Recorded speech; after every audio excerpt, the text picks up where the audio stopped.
everybody. This is Barry Mankin here with the Holistic Home Health Podcast. We are coming to you from, where are we at in Florida? Fort Lauderdale. Fort Lauderdale, Florida. The Omni. Yeah, in the Omni Hotel. Right. And we're actually at the SIRS conference down here. And when I say we, I mean me and this guy here. So I am so honored to have this gentleman with us. This is obviously a remote session of our podcast. We're going to do 2 sessions here. And I want to introduce you to Carl Grimes. If you haven't heard of him, look him up. He's the OG. Okay? For all the young kids, you know what that means. But here's how. Old goat? Some. What's the OG? So the original gangster, they call it. Oh. It's a term from the kids. Okay. So, sounds showing my age. So I love that. But I'll have a little more respect and say no. One of my mentors, guys, I can't tell you enough about this gentleman that has helped me become who I am and still learning from to this day. Just a friend and mentor, and I am so thankful that you're here. Advocate for home health more than anybody else that I know, especially with the amount of miles that you've put into this, if you will. He's the past president of IAQA, author of the position from ASHRAE on the document for dampness in moldy homes, contributor to the Change the Air Foundation, and one of the original authors of what we always refer to and what remediators refer to as the IICRC S520 guidelines for remediators. So whenever we refer to something to kind of do, for lack of a better term, CYA in our reports, we refer to what this guy did. So that is a big deal in the industry. It's what I contributed to. I didn't do it. I contributed. Absolutely. Him and a bunch of other people, but help that process become viable for us to say, okay, here's a standard to start. This is where we start, guys. And that was done. When was that done? That was a long time ago. Well, I started with him in 2001, and we published it in 2003. And then it became ANSI accredited in about 2005. And it's been updated correct 3 times since then. Yeah. So it started over 20 years ago. Right. So again, this industry has evolved. It's still evolving. And guess who's still here? Who's still contributing? Who doesn't have to contribute? This guy.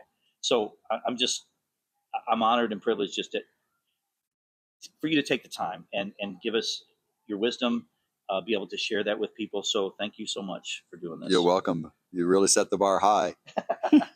I don't know if I can come up to that. Okay. All right. Okay.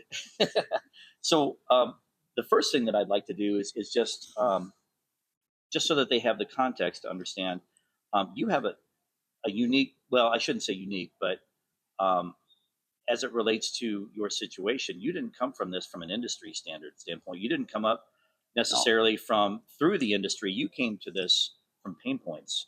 That's you right. have your own personal story with this. Right. And I thought it would be appropriate for us to talk about that story a little bit and give context to the people that are suffering to say, okay, it's not just you, and you've been through it and you've come out on the other side. Tell us where this started.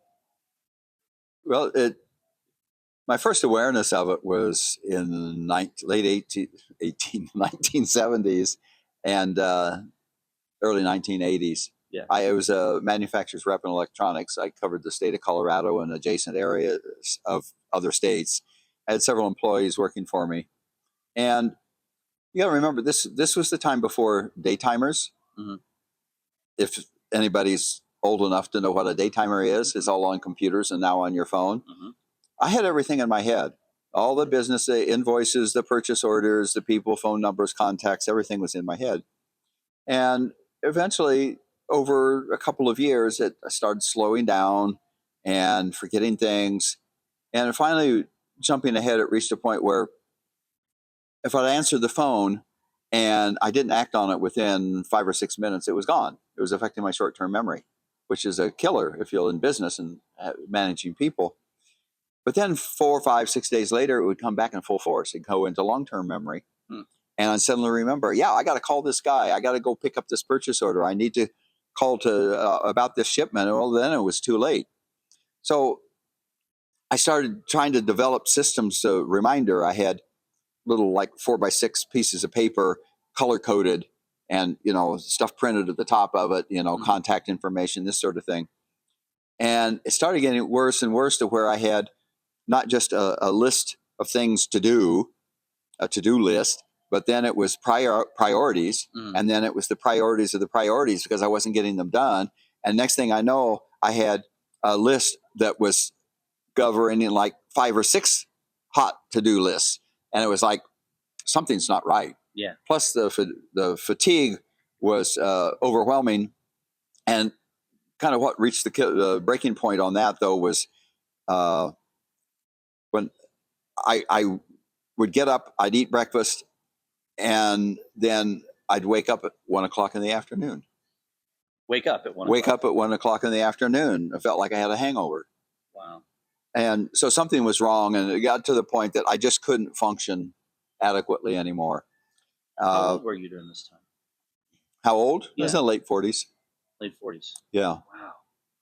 It's- And what did you like attribute it? Or did you have like some thoughts like, oh, it's either a habit or it's just, I had no idea. All I know is that that's what was happening. just And so, happening. yeah. And about that same time too, I was getting a lot of strep throat. At least that's what it felt like. And I go to the doctor, Mhm. and he would do the throat culture. Mhm. And they come back and it's negative. Mhm. But he would put me on antibiotics. That was Yeah. the proper standard of care at the time. And they, over again about a 2 or 3 year period, pretty much parallel to this, I started getting more and more Mm. often the strep throat, and it always came back as negative. And I remember I called once I actually called the lab and said, I just got a negative report. Are you telling me nothing is growing? Wow. And she said, oh no, something's growing on there. It pushed the lid off the culture plate. And I said, well, the doctor said there's nothing. He said, they asked for strep. They didn't ask for anything else. Oh my goodness gracious. Okay. So I went to the doctor with that, and through a little bit of time and some conversation, he said, I'm not going to give you antibiotics anymore because he's on the staff of a hospital and they have their lunch educational things. And he said, somebody just gave a talk a couple of weeks ago about people that are on antibiotics for a long time, Right. That can cause other problems. Right. And so I'm not going to give you need to go see this doctor. I said, well, who is it? What kind of doctor is he? He's an allergist. I said, no, I'm not going to an allergist. I grew up in central Illinois near Bible Belt, in the late 40s, early 50s. Allergists were quacks. Oh yeah. I wasn't going to go see an allergist. Right. He said, well, I'm not going to give you an antibiotic. So if you want your antibiotics, you got to go see him. Yeah. So I did. And he sat down with me, and in 15 minutes, he explained to me what was going on. And with the overuse of antibiotics, it kills the bacteria, suppresses the yeast, that's a normal part, the Candida albicans. Mm-hmm. And so you go back off of it, and now the bacteria is gone, the yeast overgrows, and you start getting sick from that. Mm-hmm. And after a period of time, it becomes very persistent and stubborn. Yeah. And that's what was happening. Well, at that time, they only had one drug that was approved in the U.S., and it was, if you take too much of it, it makes you sick. Mm-hmm. Sicker than if you don't take it. But if you don't take it, you're sick. Yeah. So, and I couldn't take a full dose. It was down to like an eighth of a dose 8 times a day to tolerate it so that I could get it under control. And it took about 7 months to do that. Yeah, it was all quick release. They had no way to hold it, to let it have a slow release in the body. They didn't have that technology developed yet. No. They had one that was approved in France, but it was illegal in the U.S. Huh. And it wasn't until about 3-4 years later that it was released, that it was systemic. Mm. What I was taking was in direct contact in the gut to kill it. Mm-hmm. Okay. And when it killed it, it released toxins, Sure, just like, okay. Secondary. So, right. So anyway, we got that under control, and other things were happening. Now it's like peeling an onion, and other things were coming up. And long story short, over about a 3-year period, we discovered also that having grown up on a farm in Illinois with aerial spraying of DDT, so I was exposed to that. And as a child, I'd go bug hunting with it, these piston type bug sprayers. And if they didn't die as fast as I thought they should, I would drown them in it. So I had tremendous exposure to DDT. Now it's got a half-life of 20 years. Right.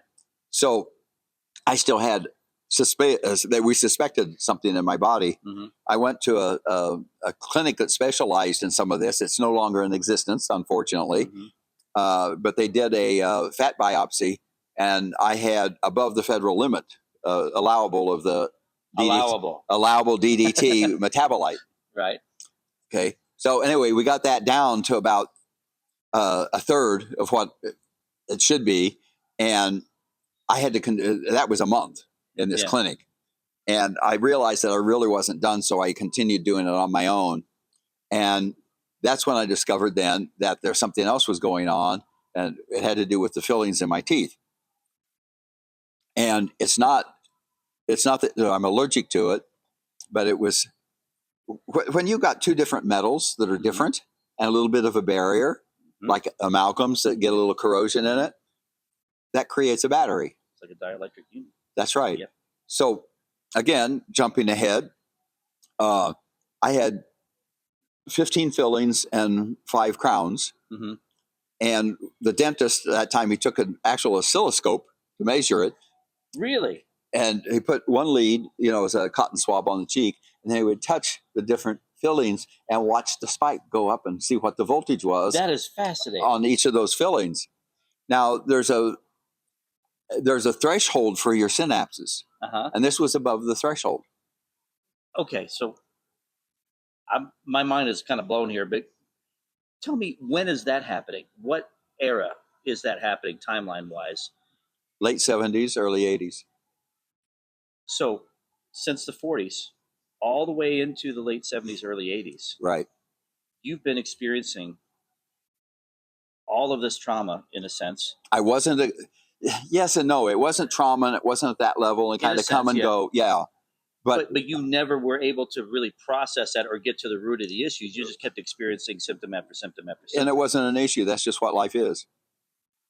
Right. Why would I stop and think of something that I've never heard of before? Right. Particularly when, more to your point, before I started school age, I was sick a lot. Mm-hmm. And I remember one winter when I had my tonsils out just before first grade, it was like, oh my God, this winter is like summer. The sun is out. It's bright. I'm happy. I'm energetic. Mm-hmm. And then, of course, it went away and went down again. So it was there, but I didn't realize it. And my parents and the doctor even said, you can't be sick. You were sick last week. Right. So you can't be sick. So I learned. It's your fault. No, it wasn't my fault. Well, they're saying it's like you're not sick. Yeah. So I learned what well was. Right. Yeah. Which is really sick. Exactly. And it's really sick that it was sick that the wellness was. So it came and go, that sort of thing. And it hit the final trigger point in my late 40s.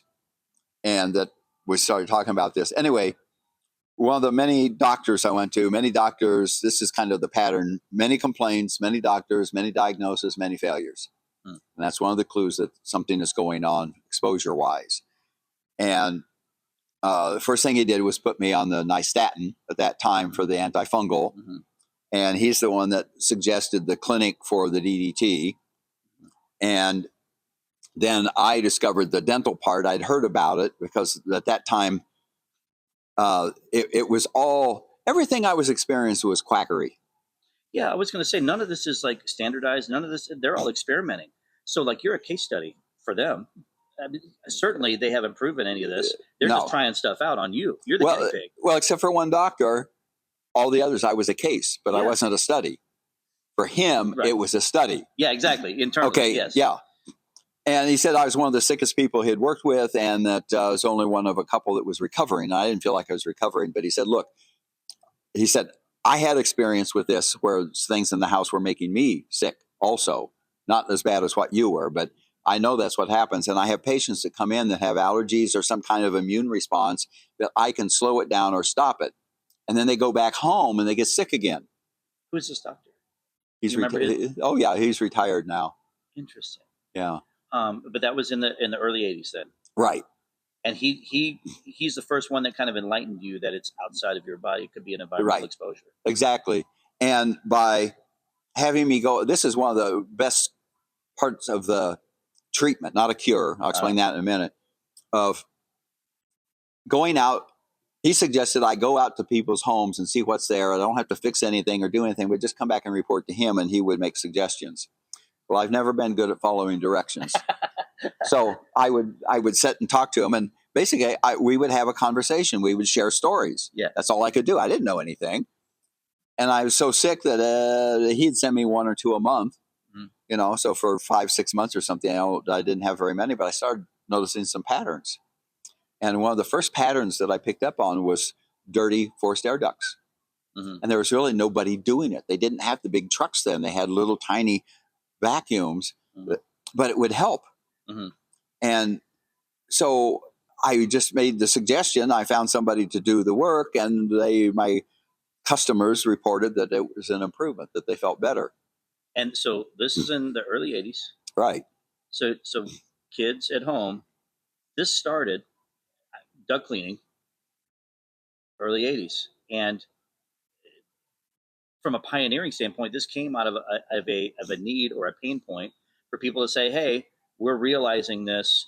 We have these pain points. We're pointing it to this. We're saying, obviously, the realization of us breathing this stuff, you were probably one of the first people that kind of brought that awareness to. Well, at least in the Denver area. At least in the Denver, yeah, exactly. Yeah. And what's interesting is that one of the guys that started a major duct cleaning company in Denver, and later the president of NADCA, National Air Duct Cleaners Association, he's one of the first ones that really got the big trucks and invested in buying more trucks and really promoting it as a business. So I would subcontract to him until he got so big that he couldn't control he couldn't always send the experienced crew to the house that needed the exceptional work that my client did. So I had to stop using him exclusively. Wow. But it made a big difference. And every once in a while, they would make a mistake and they would not clean like one branch or something. Sure, yeah. Right. Well, my client would call, I'd follow up, and they would tell me, he says, well, I'm okay, but not in this room. Right. And we go check, and that duct was dirty. They cleaned the others, Sure. but okay.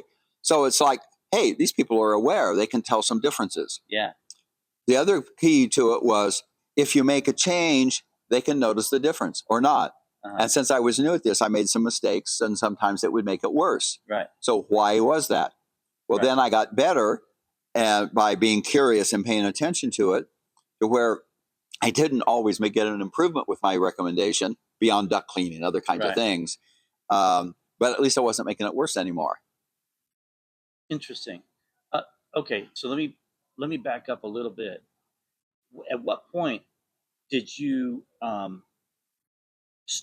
what point did you get the realization that you were, I guess, aware of, A, you were getting better, that made a difference, and then B, that you were wanting to make a difference for other people? Like, how did that look? If we just kind of scope into that timeline, Right. How did that transition happen?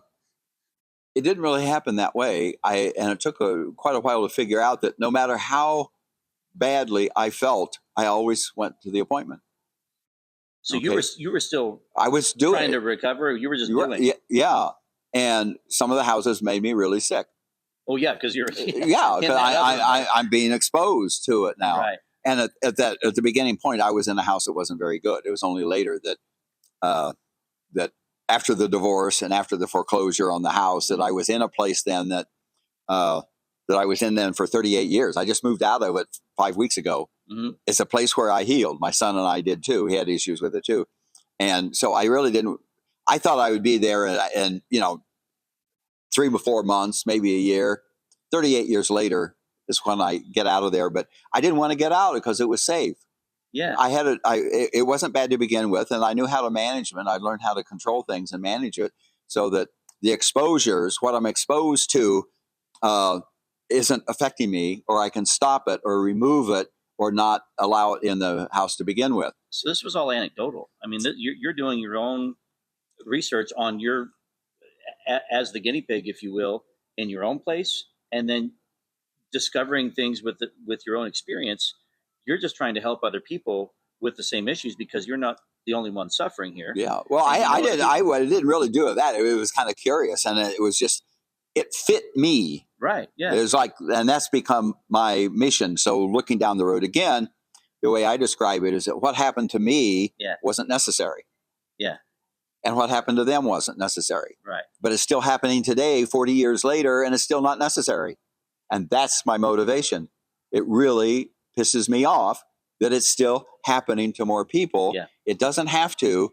And the problem, the frustration is that even with more knowledge and more information and tools and measurements and all this, that, everything else, it's become more confused. Yeah. And let me describe that briefly. Absolutely. So when I was doing this in the early 80s and 90s, nobody talked about mold. It wasn't on anybody's side. None of this was. What I would get from this doctor and then 2 or 3 others in the area that found out about it, friends and family and some other healthcare practitioners, was, I think something's in my house. I feel better when I leave my house. It was very open-ended and very general, so I would go in open-ended and general. Well, what are the kinds of things in there that could be affecting people? Okay. After 3-4 years, another pattern that I realized is that about 23-24% of the people that if I just did something about mold, removing mold, stopping moisture, that sort of thing, they would feel better. They would report that they got better, but not the rest of them. There's another about a third of the people that if I address just chemicals, and at that time multiple chemical sensitivity was just new also, then they would get better. But what about the other 45-46%? That was a combination. Right. And not just of chemicals or mold, but of everything. Right. Chemicals and mold were the dominant. But if you take care of those, then other things you become aware. It's like being in a smoke-filled room where they've got cigars and cigarettes. Okay. Right. You get rid of the cigars, and it's like, wow, this is a lot better. And then you realize, oh, it's still smoky in here. Yeah. Right. So you get rid of the cigarettes, and you go, wow, that's better. But wait a minute, you got the third-hand smoke now. So it was the layers of things like that. But now, after all that time, it's still roughly 23-24% is mold only. About a third is chemical only. And the rest is combination of those two and all kinds of things. And what's interesting is that 23-24% is the same area where Dr. Shoemaker talks about, with SIRS. He happens to be here at this conference too. We're just hanging out. Yeah. So I'm not saying that any commentary on him or me or SIRS or anything like that. It's just, this is what I have found. There's a correlation. Well, I don't know if there's a correlation or not, but there's at least a coincidence. Yeah. Okay. It's beyond me to determine correlation, causation, or anything like that. Sure. The other point of all this is that I didn't have any instruments at the time. I wasn't measuring anything. They didn't have mold testing. Yeah. I created it was actually a company called Dust Free Air Purifier. They had a little demo device. It was like a 4x4 opening on it. And the electrete filters, they didn't have HEPA yet. It was there, but it was too expensive and they didn't have HEPA filters. So I'd take that white electrete materials, place it over that little sample thing, and I'd turn it on, and I experimented. How long should I run it? And it was like 5 minutes. And then I had comparisons, and I got a local lab in Denver that was interested, and they analyzed it. He could tell me how much bacteria, how much mold, and how much yeast. So then I started seeing patterns of that. One of the patterns that was most dramatic was when the bacteria is gone. Usually it's more than the mold and the yeast. Yeah. When the bacteria is gone, there's heavy pesticide use. Interesting. If there's a lot of water damage, the yeast goes up. Always. Yeah. Okay. So it was simple things like that. And then later I discovered Aerotech Labs. They've got cassettes. They got aerosol cassettes, spore traps.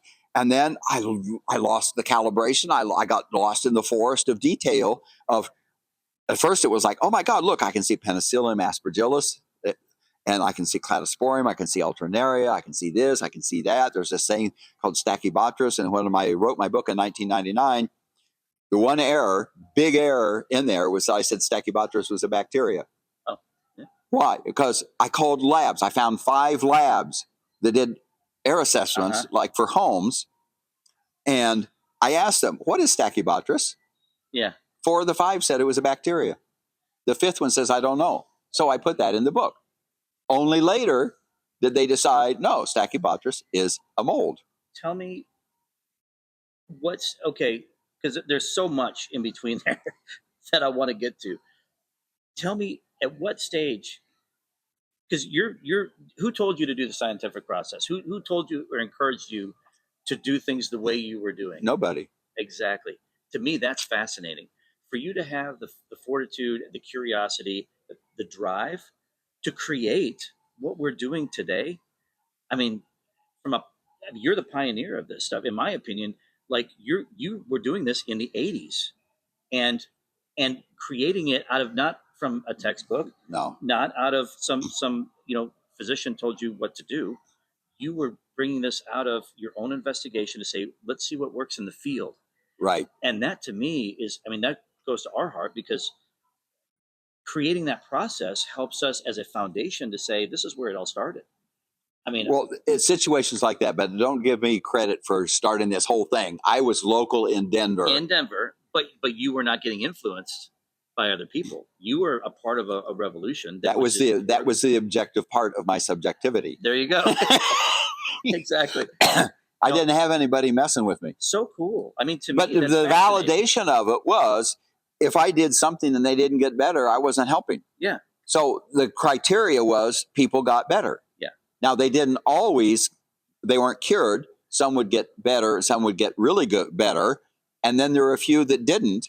But they still are my most loyal clients. I had a call last month from somebody from 23 years ago that said, "You helped me out then," and I still had the same number. They found an email, or I don't know for sure. And I says, "But I didn't help you then." Yeah. And they said what I figured out with some of the others is, no, but I know why. Yeah.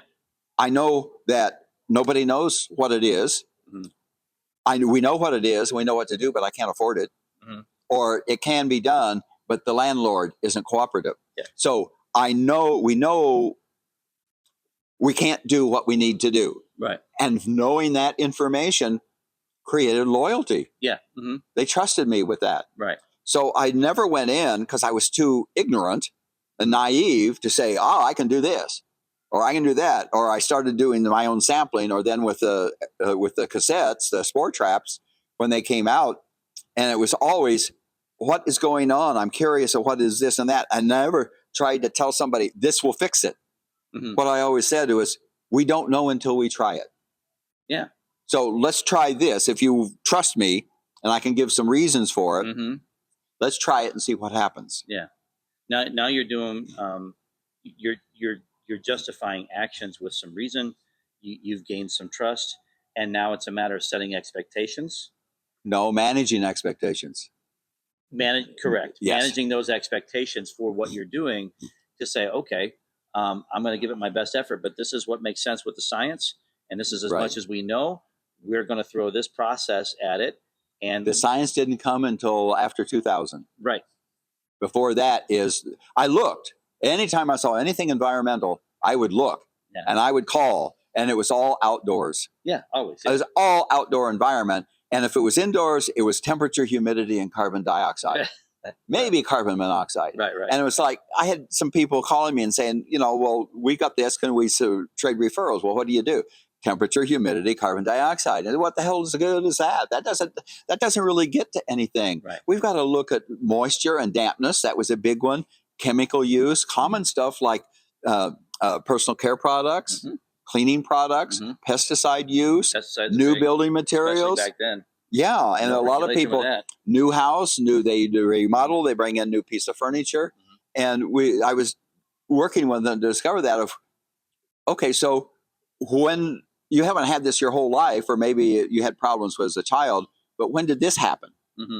And we think, well, I don't know, it was like 3 months ago. Well, what happened? And, I don't know. And then the skeptical husband would say, well, that's when you bought the new couch. And it's like, okay, well, let's go check it out. Yeah. You're doing the interview process before somebody said, hey, you need to do an interview process on the front end and talk to the patient, right? In this case, it's the client. The patient's really the house. But, you're doing it through the people that can actually communicate what they're experiencing. Right. Before it was a thing. That to me is fascinating. Well, that's what's missing now. Yeah.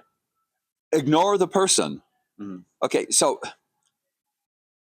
a person did, when you get a job, the house didn't call you. A person did. Right. Okay, right? Right. So that sets the parameters of the problem. Mm-hmm.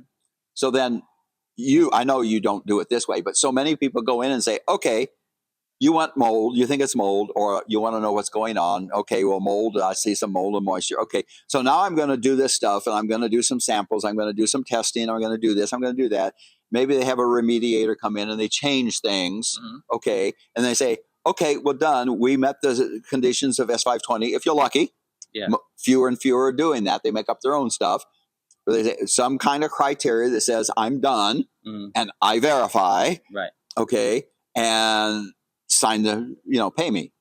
Yeah. And if you don't, well, I've got legal boilerplate in here that either you signed a work order or we don't have any paperwork.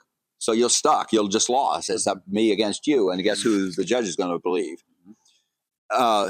So forgetting about the person who has the problem, and you didn't address their problem. You addressed what you thought was their problems based on the limited investigation of what you may or may not know about the house and the building and psychrometry and moisture and air pathways and ventilation and all that sort of thing.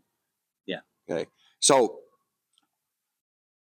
the National Center for Healthy Housing had a program that they used to do a lot of training for. The organization is still there. It's based on the HUD's Healthy Home Manual and so forth. And Kevin Kennedy and I promoted, and he really came up with the term originally. It starts with people. Always. And then it ends with people. So the way I position that now is, like I said, the person called you. So that's the problem. How do we get a solution? Well, we got to do something to the house. If it's an exposure, it's not always exposure. It can be food. It can be something else. They just have a medical condition and they attribute that to the house. But it starts with people, ends with people. The investigation of the house is the link in between. Correct. And too many people don't see that as the link in between.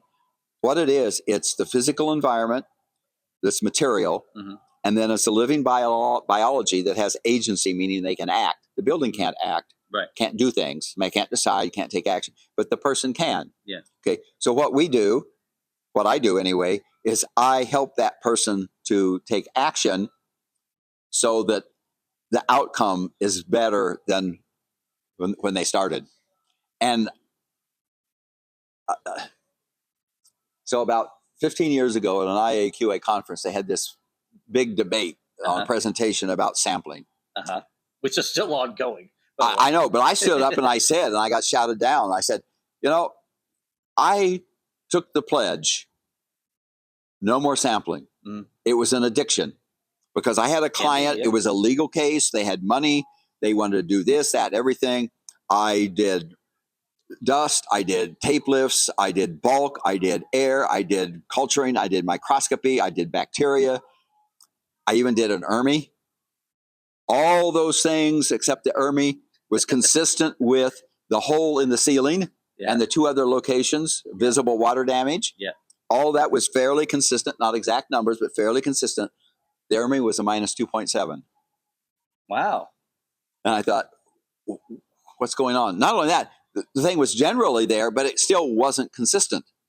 It wasn't the level of consistency that I thought should be there. So I said, okay, I'm wasting my time. I'm going to just stop sampling and go back to what I've been doing before. Naive and ignorance. And I started getting better results. Yeah. I didn't make as much money, but I started getting better results. And so I still sample, but it's got to be specific. It's got to be for a reason. It's got to be based on the inspection. Yes. What are the conditions of the environment? What are they?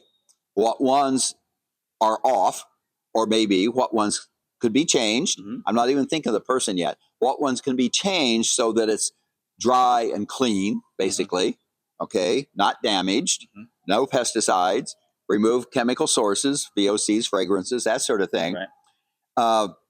And then see what happened. Ask the client, ask the occupant what happened. Yeah. Because if they aren't satisfied, you didn't do your job. You didn't solve the problem. The problem was they have a problem with the house. They don't know what it is. Nowadays, particularly Facebook, now they know it's mold. Right. Everything is mold.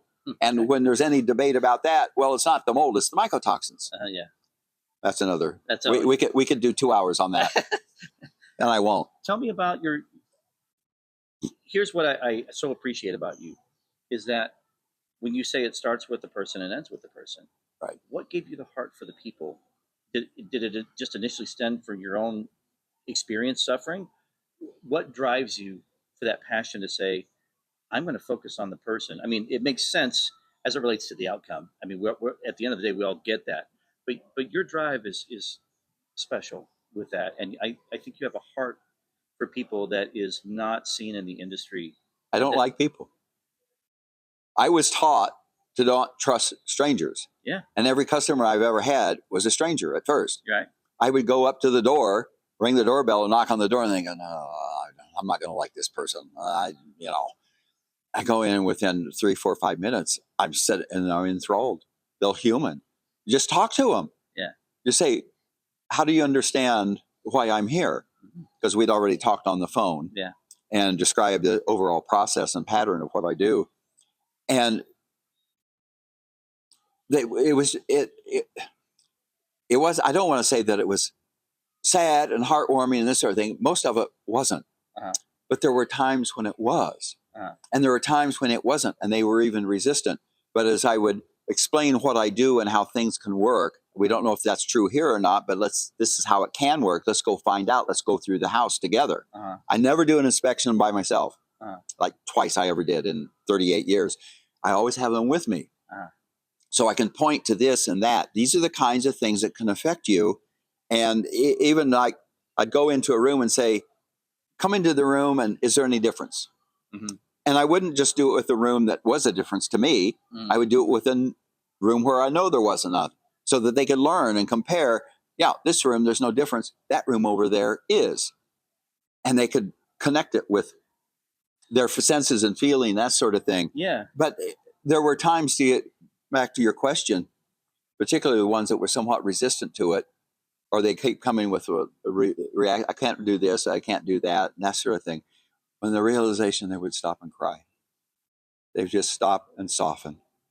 Or sometimes they'd cry a little bit. And I came to realize that that was when they were finally accepting something was happening. Yeah. And Just purpose. that was a very touching moment. But until that time, my heart really wasn't. It wasn't. I'm doing this with a hopeful heart or a loving heart. Right. It was more neutral. That was the objectivity of my subjectivity. Right. Okay. And only one time have I felt responsible for what happened with a person. Right. Because I always gave it the best I could with what is going on, and you get to make the decision. It's not, no, you decide. I'm not going to decide. Right. It's not fear. Yeah. No, it's like objectivity. It's the objectivity of it. And you started with this issue. Uh-huh. That's what we're talking about. Did it help or not? Right. If it did, great. Is it enough? If it's not, we'll do more or do something else. And if it didn't help, is there something else going on with the house, or is it not the house? Yeah. So it was an exploration with their discovery, with my guidance. Right. I didn't discover. I mean, I did discover things that I could talk to them, but they had to discover. They didn't have to. They would discover on their own of, yeah, this is what's going on. What you're teaching people is awareness, number one. They don't understand that their pain points are driving it. But for you to help them be aware of that and use the anecdotal data to understand, what they're feeling, what they're experiencing, what symptoms they may or may not have, and to be that intentional about their own body. Most people run day to day. They just deal with the pain points they've got. They put out fires every day, and the last thing they do is take care of themselves, especially men. And for us to be able to give them that awareness, and the way you do it is a focus on that, because there's an argument in our community over these things, the quantitative data with all the instrumentation and all the labs and all that sort of thing, and one camp still pushes that and doesn't talk to the person, and then the argument vice versa would be the same. I think there's somewhere in the middle, there's a healthy balance, but it has to be with intention and a reason to justify what you're doing, to your point earlier.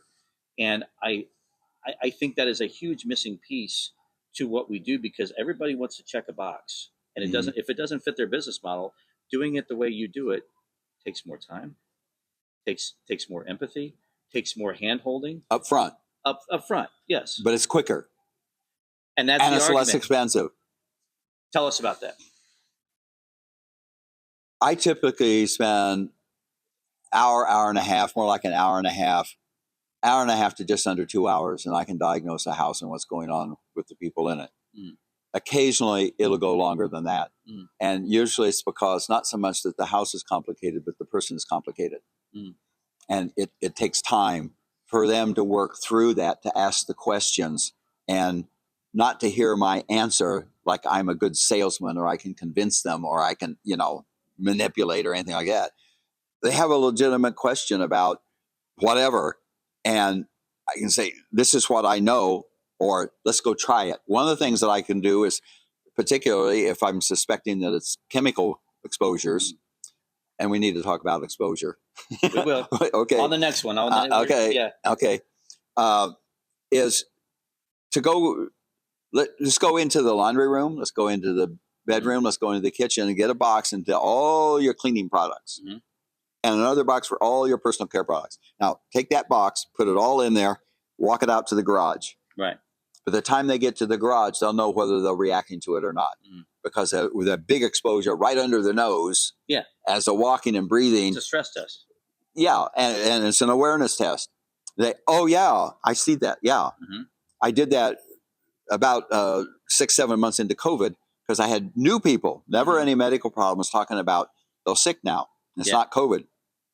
One iconic situation was I asked them about, well, what are they doing? Well, they said, we're buying all these antibiotics and all these disinfectants and everything. And it's like, oh, okay, well, what kind? Oh, it wasn't working, so we weren't sure. So we started getting stronger and we got industrial strength ones. I says, do you have them stored somewhere? Yeah. Bring them here to the kitchen. They had 15 or 16 bottles of different antimicrobials, disinfectants, pesticides, this, that, and everything. Tell you. Yeah, and with carrying them in and setting it on the table, they're both reacting to it. And I said, let's start there. Yeah. Off-gassing in those bottles. I don't know. But let's take them in the garage, put them away, and then check back in a couple of days or so and let me know if what's happened. Right. And it cleared up. Yeah. Look, that's the simple stuff isn't always the solution. Right. But let's start simple. Mm-hmm. Too many of us, us, me versus them, they go for the ultimate.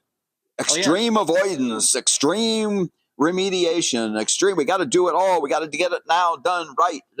No, start with the simple stuff, stupid. Yes. Joe Stieberg talked today about don't do stupid stuff. Yep. Well, start with the stupid stuff, stupid.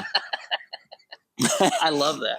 I love it. A lot of it is it's as simple as some of the things I mentioned. There's other examples of that, but it's an awareness not only of the person but of the environment. And this is one I wanted to mention too. There's one I can still picture it. There's a dining room table, round table, and she warned me that her husband was a skeptic. Okay. And when I got there, he had 3 issues of the magazine, The Skeptic, in there. Perfect. Going through the house with us, and I invited him to come, so he could see it. He became convinced because he was reacting too to certain spots. Not the same as her.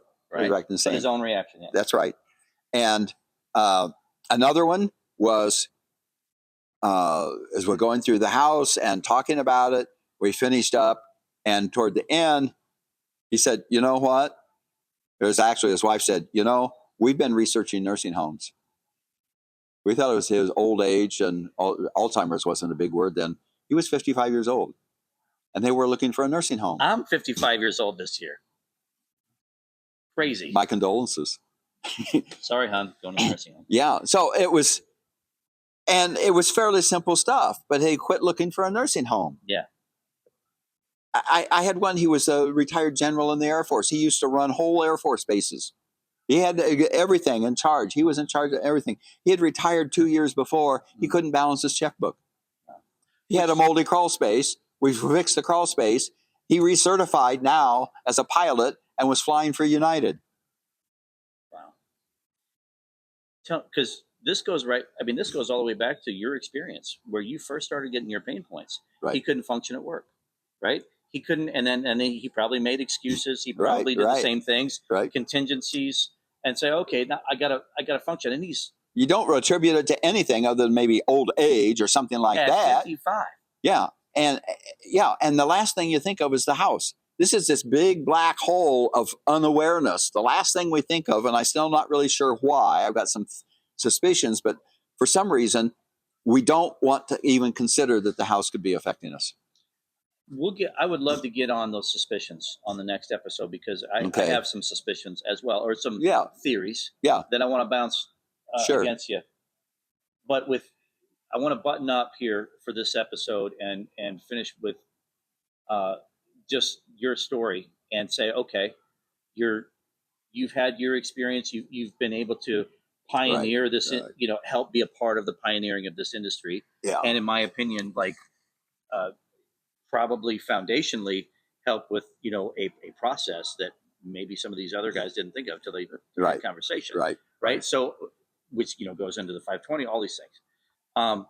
But whenever you're going through your process, you're never fully healed until when do you start feeling relief for yourself? Because you're continually exposed because your passion has driven you to other more contaminated areas other than your own house. Well, in fact, I tried to hire people, and if they hadn't experienced it, they weren't believed. It didn't work. Right. Okay. And the ones that had experienced it would get sick. Right. So you keep getting exposed to it all the time. Right. So if a house was making me sick, I would step outside. Okay. And we'll do this on the next episode. Okay. There's a procedure for entering a house. But on this, as far as the direct and personal experience, I want to say I'm one of the very fortunate ones. I have lots of clients who were a lot sicker and still are. Uh-huh. I've met people here at this conference and other conferences who have been really sick, perhaps near death. Mm-hmm. Some people have considered suicide. I've had 4 clients over the 38 years.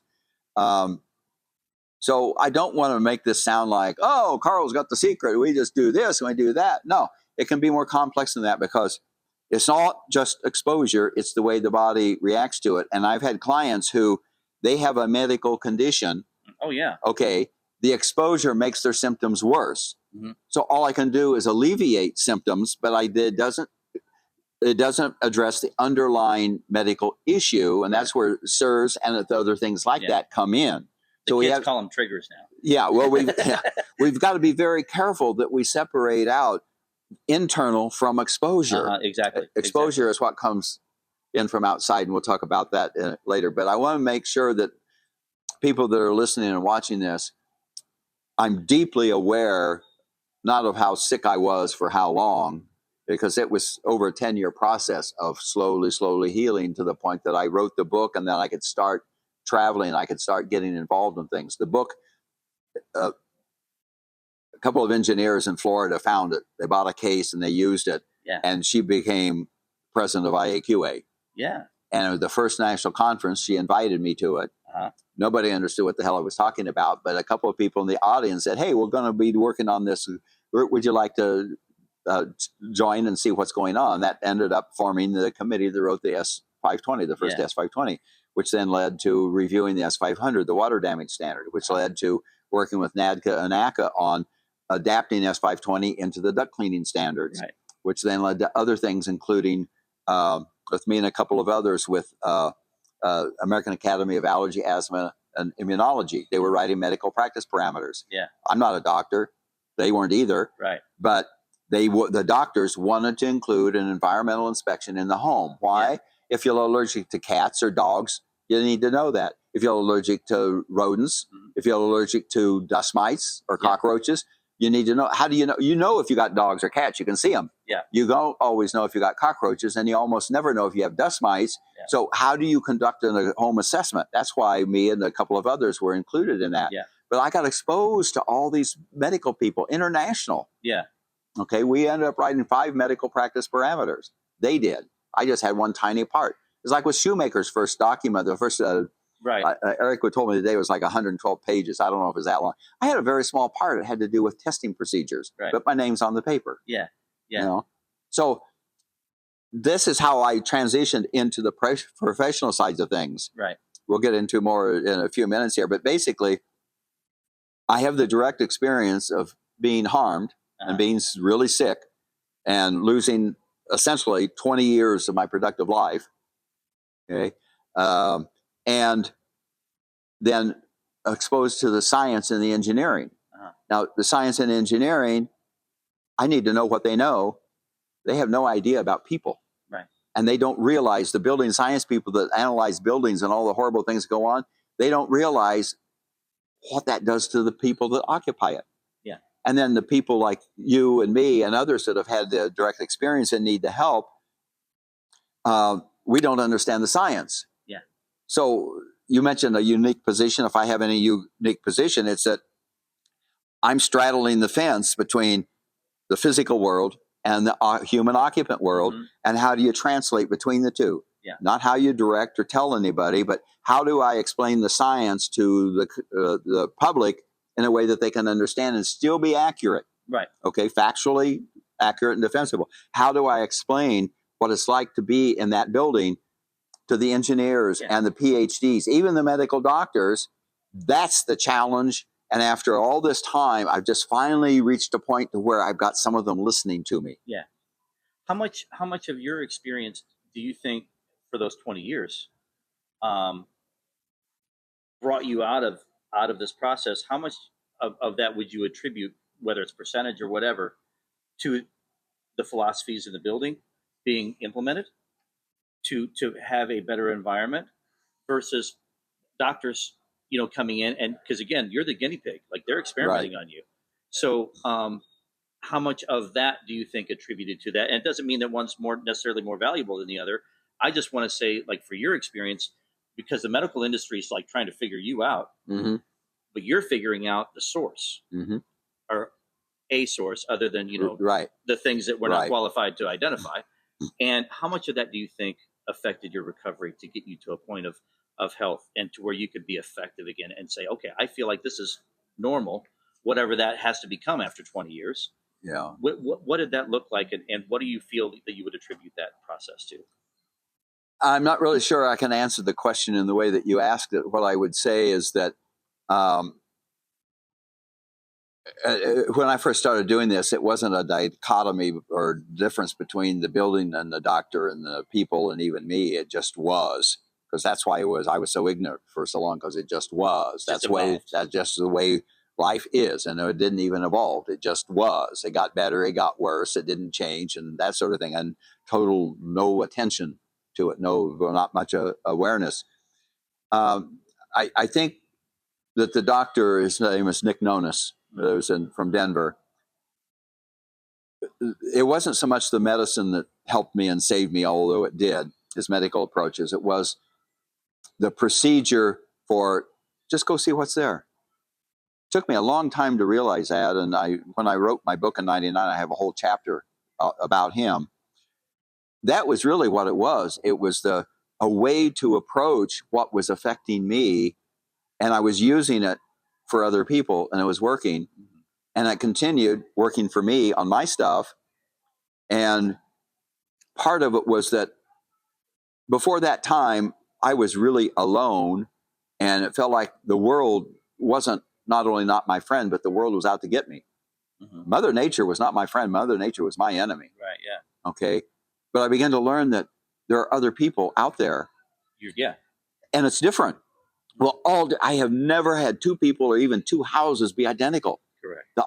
There's always a difference. Even in a tract development where I lived for 38 years in a townhouse, there's 350 units there. But it's, I was a 3-story townhouse. Not that it was built in '84, and I got it on a HUD foreclosure. Yeah. And so it's nothing elaborate or anything, but it was okay for me. Right. Okay. And so that and learning what kinds of things affected me, exposure, food, relationships even. Yeah. One of the best things that happened was the divorce. Yeah. I hear you there. and the more 70-80% of my clients, I'll say to this day, that the more helpful the spouse is, the more likely they are to divorce. Really? All right, kids, take note of that one. All right. Okay. Because they don't have a shared experience anymore. Right. And the unaffected one that cares is really struggling to connect, to help. Right. And they overdo it and they dominate. There's all kinds of other reasons for it, but it's no longer a mutual relationship. That's a good point in a lot of relationships. Right. And that's going to segue, I think, into our next segment here, because we have relationships in our industries, or industries that we're here with, that I mean, we're trying to build bridges, right? Now that's interesting to me. Now I want to know more about what you're saying. I so appreciate you. Thank you. And I'm just inspired by your story, and I know that they will be. And you're not alone, in this still. And I'm just happy to get to share your story to whoever's listening. Well, you're welcome. And I wish it was. I kind of sometimes wish it was I had an inflated ego on it or something else. But it comes back to what I said earlier, is that what happened to me wasn't necessary, and it's still happening and still not necessary, and it pisses me off. That's my motivation. Let's keep fighting. You bet. Thanks for watching, kids. Be safe out there. All right. Carl Grimes, everybody. Check him out.